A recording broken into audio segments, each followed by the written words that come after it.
Welcome.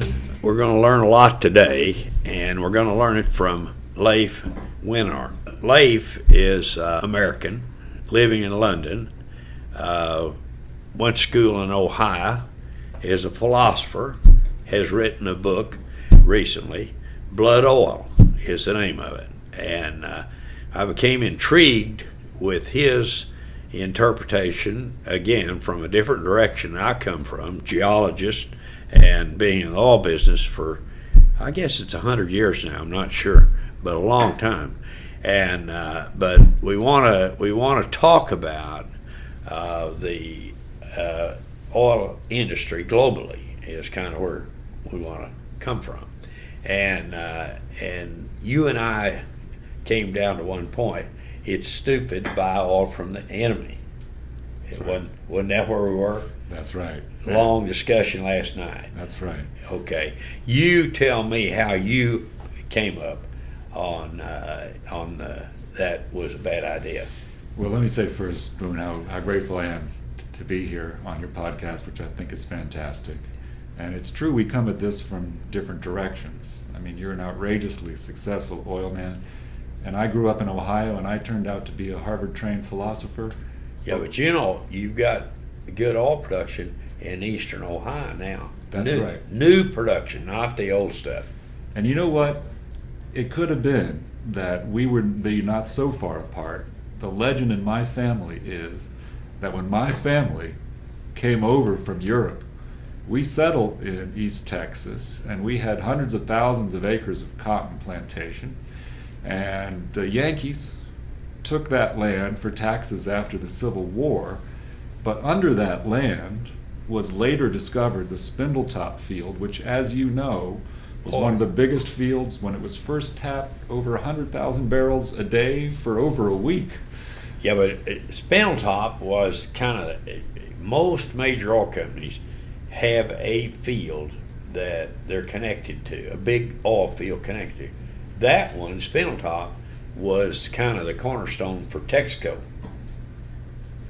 And Gulf got a little bit in there, and Chevron too. I mean, a lot of companies got their start. Oh yeah, they did. So much oil, and that could have been my oil. So it could have been that I could have been an oil man like you, but instead I became a philosopher. But you know, my start was eastern Oklahoma. Yeah. Oh, you know, big oil fields in Oklahoma and all. We didn't have any land in my family. Is that right? No, we didn't have a big cotton plantation, and we didn't own anything. Which, but I, you know, we talked about this last night too. That Ohio State, and of course I told you that I had a cousin that was there, but Oklahoma State's where I went to school. Great education. Started out with nothing, and damn if it didn't work out for me. So good. You have your OSU. I have my OSU. That's right. Yeah, slightly different. But on oil, I'm so encouraged that we see the same threats and the same opportunities. We see the same truth, and it's great that we can help spread that truth. But here you have these candidates running for president of the United States, and I honestly don't think they fully appreciate and understand that 1970, the United States peaked on oil at 10 million barrels a day, then started to decline. 73 came the Arab embargo, scared the hell out of everybody, and Washington said we have to get in position to protect oil in the Mideast because we're going to need all that oil. Ours is declining, we're going to deplete, and it's going to be a horror story if we don't have control. So they moved the Fifth Fleet into the Mideast, base Fifth Fleet out of Bahrain, and now what do you have? Now we're the oil policemen of the world. We see that everything comes through the Straits of Hormuz. The tankers do come out and around the world. How much of that oil do we get? Yeah. It's not much. Less than 10%. Yeah. Okay, so now we are guarding the tankers for China and Europe. They go out, take the oil. I think what's going to happen is if this guy, Trump, ends up president of the United States, he is going to do something about the fact that we are providing all that protection and we get nothing from any of the other countries.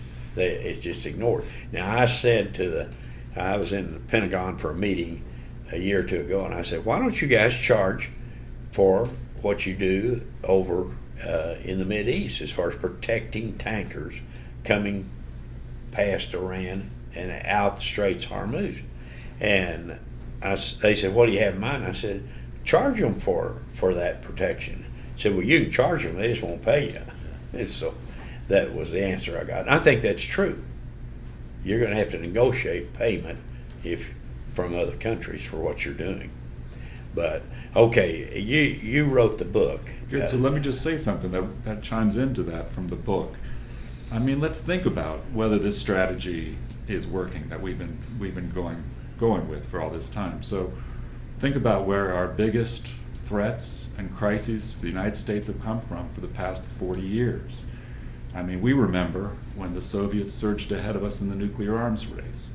We remember the Iranians funding terrorism for 30 years. And still are. And still are. And then it was Saddam. And then it was Gaddafi. And there was the genocide in Darfur. And now what do we see? We see hot conflicts in Syria, Iraq, Libya, Yemen. We see these two oil-fueled theocracies of Saudi Arabia and Iran stirring up religious hatred in the region. We see this refugee crisis coming into Europe, putting pressure on European political systems. All of those threats and crises have one thing in common. They all come from oil states, and that means it's our money. It's our money that we pay at the pump, which has been going to pay for those missiles and bombs. Okay, but we are the biggest user of oil every day in the world. 20 million barrels a day. Second to us is China. Yeah. 10 million. So we're twice as big a user of energy as China is.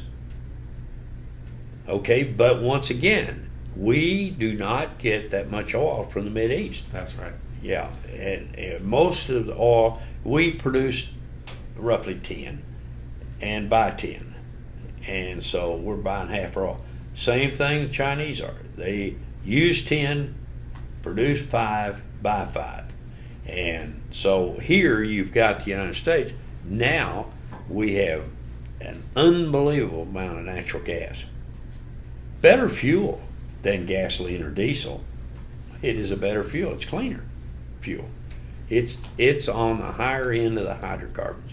And we have not figured out how to use it in America. Good. And so here's the thing we agree on. Of all those barrels coming in, only a small portion now comes from the authoritarian regimes in the Middle East. And we don't need to buy that oil from those guys anymore. No, you could announce in the morning, we're not going to buy any more OPEC oil. Yeah. See, that's the thing I think people don't quite understand. We don't need that oil anymore. We don't need to hand over hundreds of billions of dollars to those guys anymore to get energy. We have enough energy of our own. It was the greatest transfer of wealth from one group of people to another was buying oil from the Mideast by the United States. Okay. We spent over $1 trillion buying oil from them.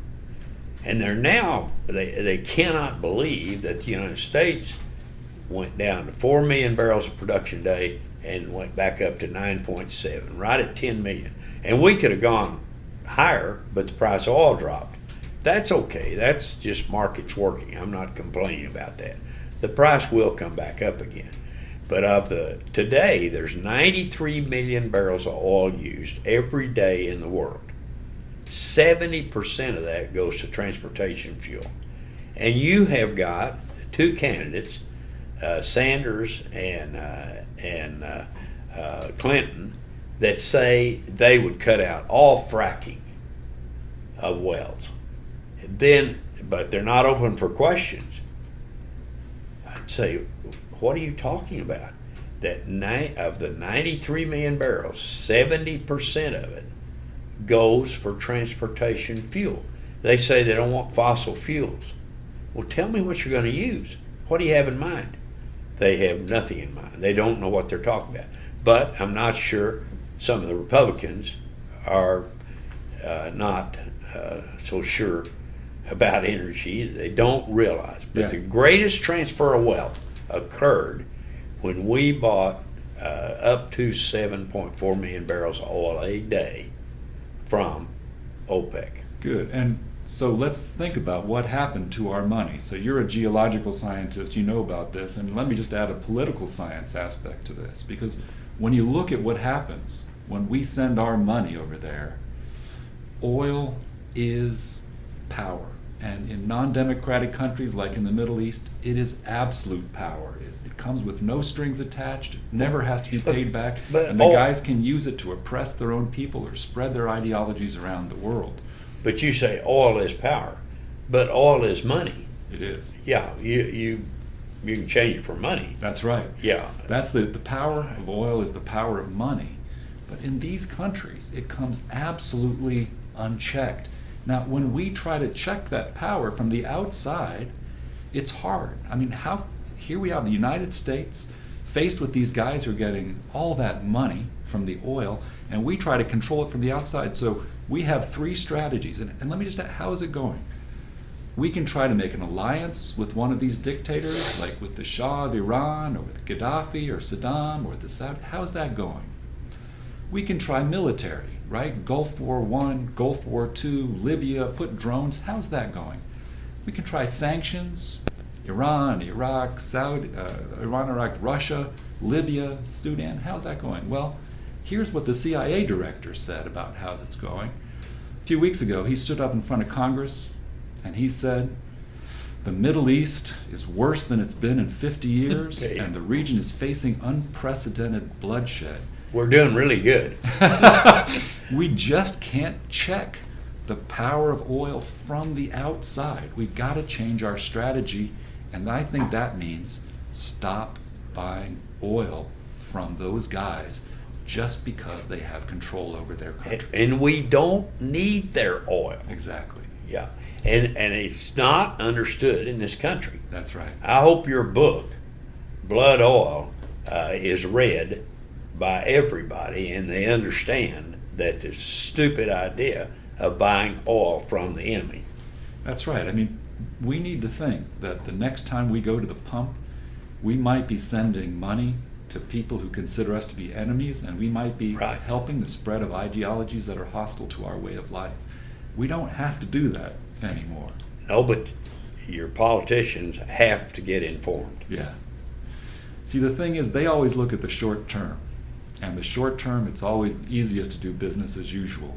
But the long term is real trouble, because in the Middle East, it's been bad enough for 40 years, but now they tell us that region in the Middle East and Africa, it's going to be getting hotter and hungrier and thirstier at the same time as they got a big youth bulge, a lot of young people who are dissatisfied.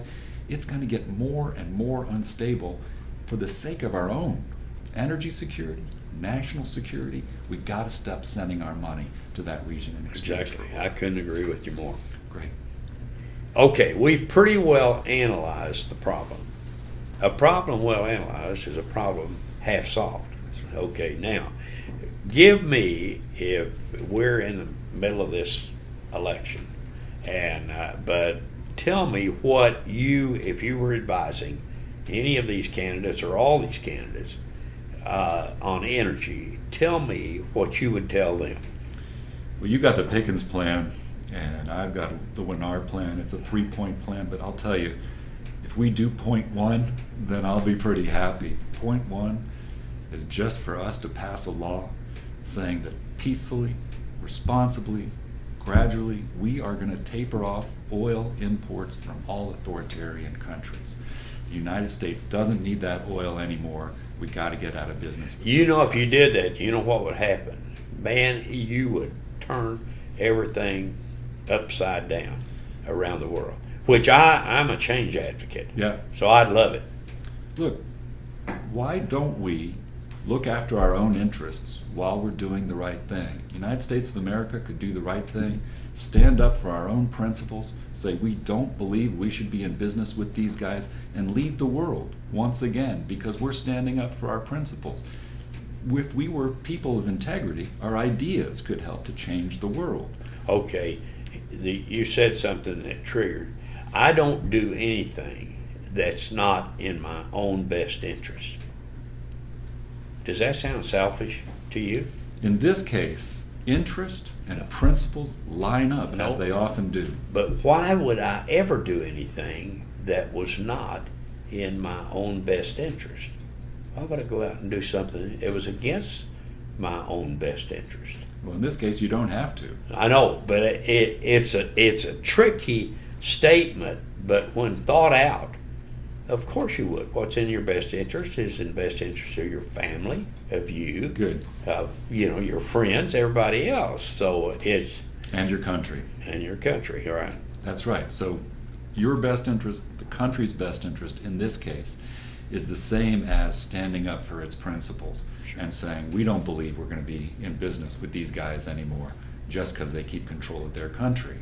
Now, if we do that, then we can do point 2, Okay. which is to lead the Western world to do the same thing. The West as a whole has enough energy now without all those barrels from authoritarian countries. So we could help our European friends also to get off authoritarian oil. And if we do steps 1 and 2, well then step 3 is talking to our Chinese friends and trying to convince them that it's in their interest also to announce that at some point in the future they're not going to accept this oil anymore. Why hasn't China had a terrorist attack? The terrorists are focused on us because we've had so much trouble in the region so far. But imagine the day when the United States led the West to say, we're not going to be in business with the guys who are oppressing and attacking the people of these countries.